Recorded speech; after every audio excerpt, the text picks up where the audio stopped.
Good morning. This is the lecture presentation for Unit 10, Principles of Management, Newberry College, Fall 2021. I'm Professor Marsh. This is the 10th, Chapter 10 in the 10th edition of the textbook. It's Chapter 9 in the 11th edition of the textbook. I find it very interesting how comfortable the authors are in moving a chapter which was in the leading section in the 10th edition to the organizing section of the chapters in the 11th edition. I'm wondering why after 10 editions of the textbook, they're not sure which functions belong in which sections of the POLC functions of management. Or maybe it's just differentiation in order to make the old edition obsolete and sell a new edition. I don't mean to be cynical, but that occurred to me. Unit 10 is called Managing Work Groups and Work Teams. And we've got 4 learning objectives to master in this chapter. One is to be able to identify and define groups and the stages of group development. Also look at group behavior, how managers can turn groups into effective teams, and then current editions, contemporary issues, that sort of thing. Unit 10 is Chapter 10 in the 10th edition, Chapter 9 in the 11th edition. The 2 chapters are so identical that they didn't even change the photograph illustrating the debunked myth at the beginning of the chapter. The background colors changed a little bit, I think from purple to green or green to purple, but in any event. Let's look at defining groups and group development. So a group is 2 or more interacting and interdependent individuals who come together to achieve specific goals. That's a group. Pretty simple, almost like a partnership in the law. Formal groups can be command, task, cross-function, or self-managed. There are 5 stages of group development: forming, storming, norming, performing, and adjourning. Adjourning doesn't really rhyme, but that's a little bit of a stretch, I think, on the categorization, but maybe it will help you remember those 5 stages. Forming the group, storming, which is a conflict section, norming, identifying goals and values and pecking order, performing, and then adjourning. For groups that are going to terminate at some point. Groups can work productively, but groups of persons with different perceptions can create unhealthy behaviors and potential ethical issues. So groups can be formal or informal. In this chapter, we're going to talk about formal groups. Take a look at Exhibit 10-1 in the 10th edition or 9-1 in the 11th edition. Examples of work groups. Command groups are groups that are determined by the organization chart and composed of individuals who report directly to a given manager. Task groups are groups composed of individuals brought together to complete a specific job task. Their existence is often temporary because when the task is completed, the group disbands. Cross-functional teams are groups that bring together the knowledge and skills of individuals from various work areas or groups whose members have been trained to do each other's jobs. Self-managed teams are groups that are essentially independent and that, in addition to their tasks, take on traditional management responsibilities, such as hiring, planning, scheduling, and evaluating performance. Groups of members with different perceptions of appropriate behavior. This can cause conflict in the group and lead to problems as far as group performance and group cohesiveness. And there's the bike race example in your materials, which we'll get to in just a second. So the 5 stages of group development: forming, storming, norming, performing, and adjourning. Maybe the guy who wrote it thought that it was called adjourning, but anyhow. The forming stage has 2 phases. One, joining, the group gets its members, the people, and then that's the first phase, so joining, and then defining the group's purpose, structure, and leadership. Okay, so two phases for forming. Then storming, that's defined as intra-group conflict, as the group defines who will control, who's the boss, and what the group needs to be doing, what's its purpose. This stage creates a clear hierarchy of leadership and agreement on the group's direction and purposes. Okay, third stage is norming. This is where group cohesion occurs. There's a strong sense of group identity and camaraderie, we hope. The group solidifies and has assimilated a common set of expectations or norms regarding member behavior. And then performing. The group members move on to performing the tasks. What are the group's tasks? We've identified that, and now we need to perform them. And then adjourning for temporary groups. When the task or tasks are accomplished, the group wraps up its work and disbands. And emotions about disbanding vary among the members. Some are thrilled, elated, feel very prideful that they have accomplished their mission, and other people are a little more emotional and reluctant to leave. Perhaps they feel a sense of loss that the group is done. Now, note the ethical question in the box at the end of the first section. Would you be offended by a team member talking about bike riding in a race? I'd be offended by the fact that he thought it was such a big deal and he was only riding 20 miles. The Tour de France guys ride nearly 2,000 miles in 21 days. Even Boy Scouts have to do a 50-miler in order to get their merit badge. So anyhow, my perceptions are clearly different than the ones who were in that group regarding bike riding. Major concepts of group behavior. Okay, so we have roles, norms, conformity, status systems, group size, and group cohesiveness. Okay, these are the major concepts that the chapter talks about. Well, what are roles? Roles are behavior patterns expected of someone who occupies a given position in a social unit. Okay, so it's it's kind of what who you are, what you're expected to do. Somebody might be the boss, somebody might be the group secretary, somebody might be the head of finance or marketing, that sort of thing. Somebody might be head of production. Uh, Norms, acceptable standards shared by a group's members. So, what are the norms? What are those standards of behavior? Conformity, adjusting one's behavior to align with the group's norms. People might assimilate and sort of try to fit in, and that's where you adjust your behavior, maybe even your language, the way you speak, catchphrases, all those sorts of things are part of the conformity concept with respect to group behavior. Status systems, a prestige, grading, position, or rank within a group, and an important factor in understanding behavior. Group size. Group size is important, and it can affect the group's behavior, but the effect depends on what criteria you're using. Some groups are better when they're small, some groups are better when they're larger. It depends on what you're trying to achieve. And group cohesiveness, that's the degree to which members are attracted to one another and share the group's goals. That's group cohesiveness. This is the penguin section in the middle of your chapter with all the little penguins shuffling around. Note that there can be a lot of conflict in group formation over the roles that each member is going to play.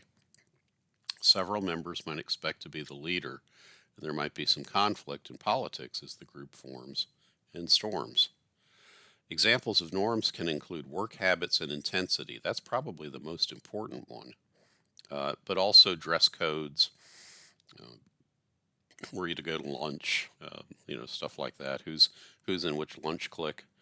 Norms can be helpful or harmful on group performance.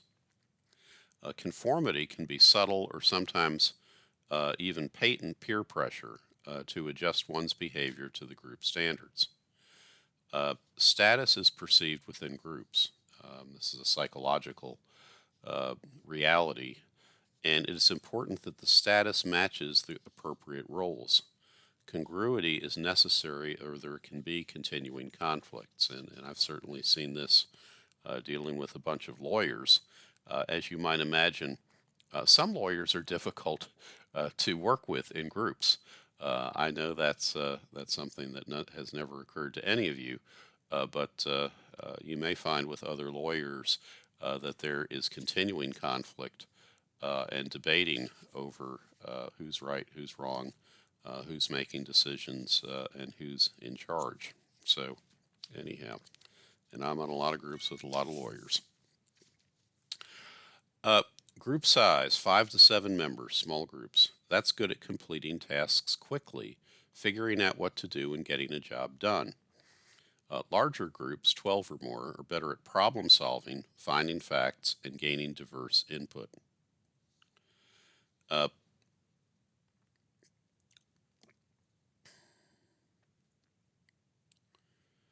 why do you think we typically have 12 persons on a jury?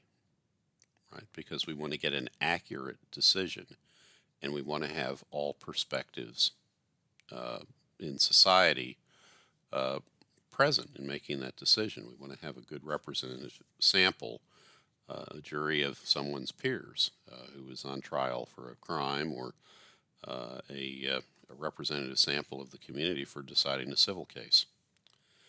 Large groups suffer when individual members don't have clear responsibilities, and there's a feeling that there's not enough work to go around. Some members engage in social loafing.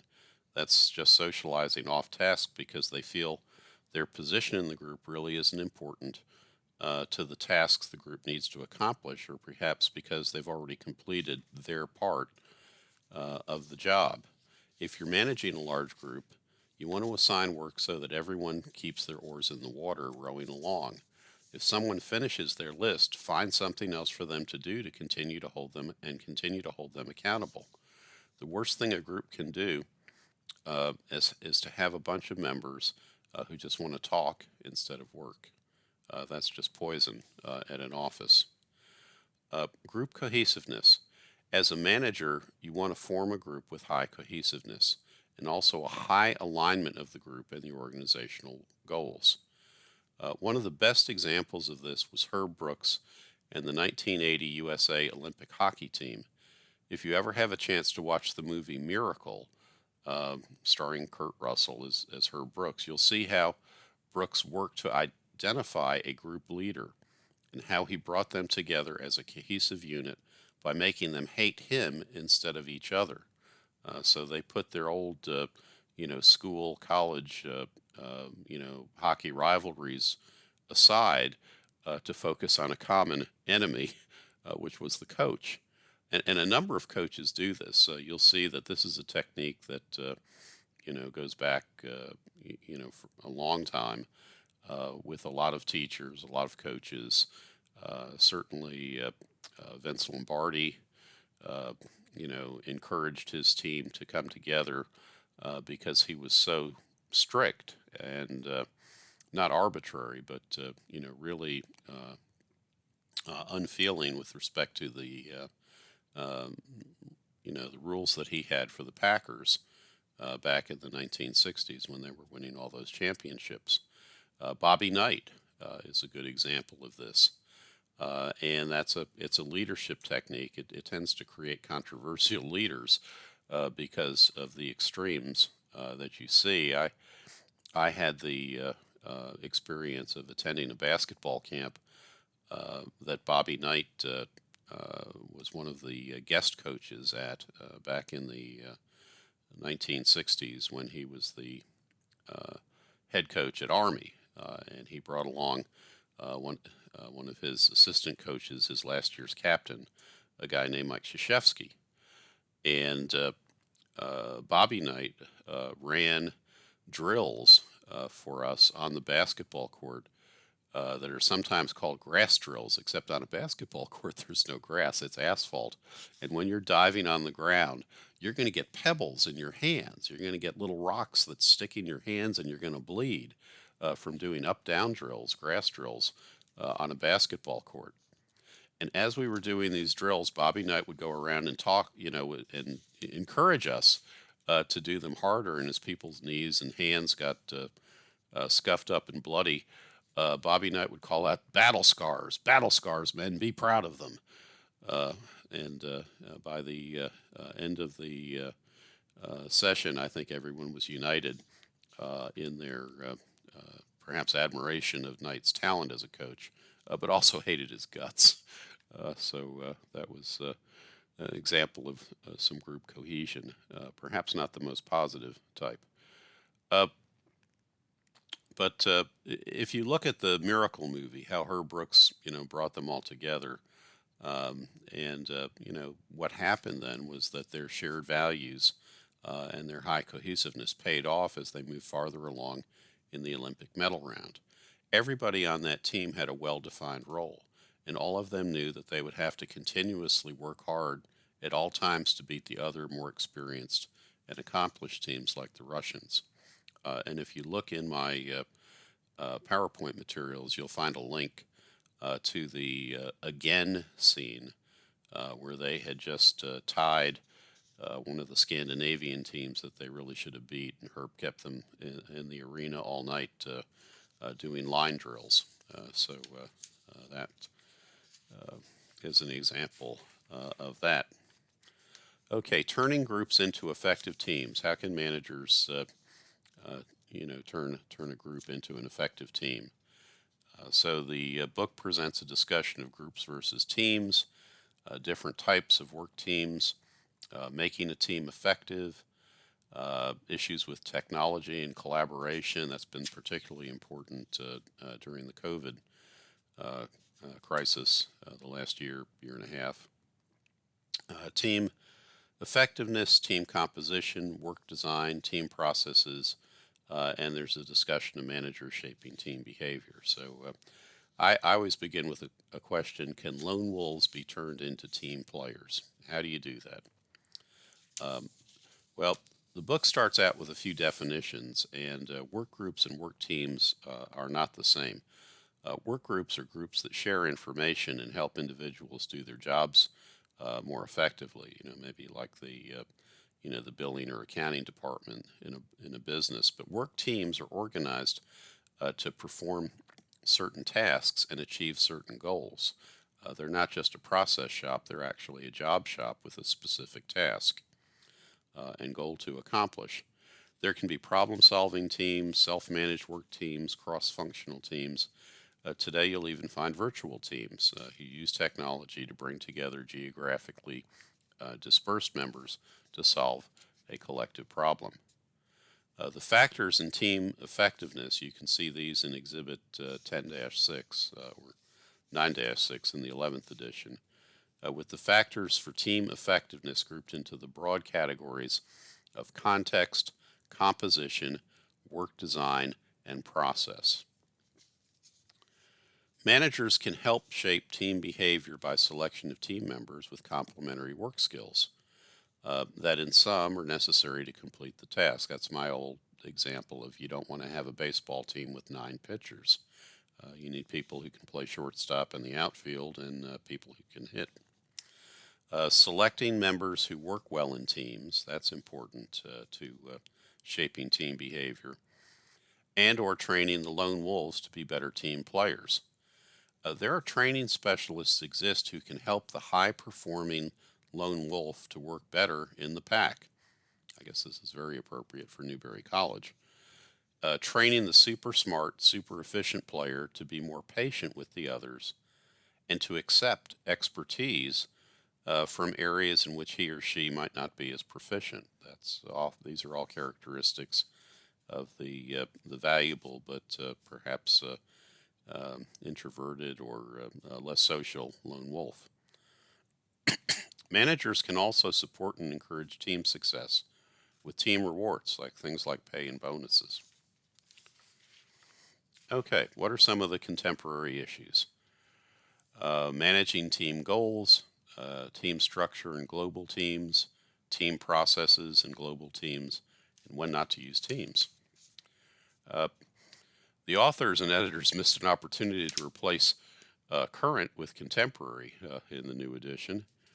Uh, Usually, I think they've done that for the other chapters. See Exhibit 10-8 or 9-8 about the drawbacks and benefits of global teams, and I think that's really what you need to know about this section. I think the same can be said of domestic teams nowadays. You can hate on other Americans as easily as you can on foreigners, if that's your thing. You can also learn from diverse viewpoints and take advantage of the incredible diversity of backgrounds of all sorts of people across America, as well as foreigners, if you're predisposed to do so. Good management can encourage the teams to work well together. And sometimes there are tasks that just don't need a team.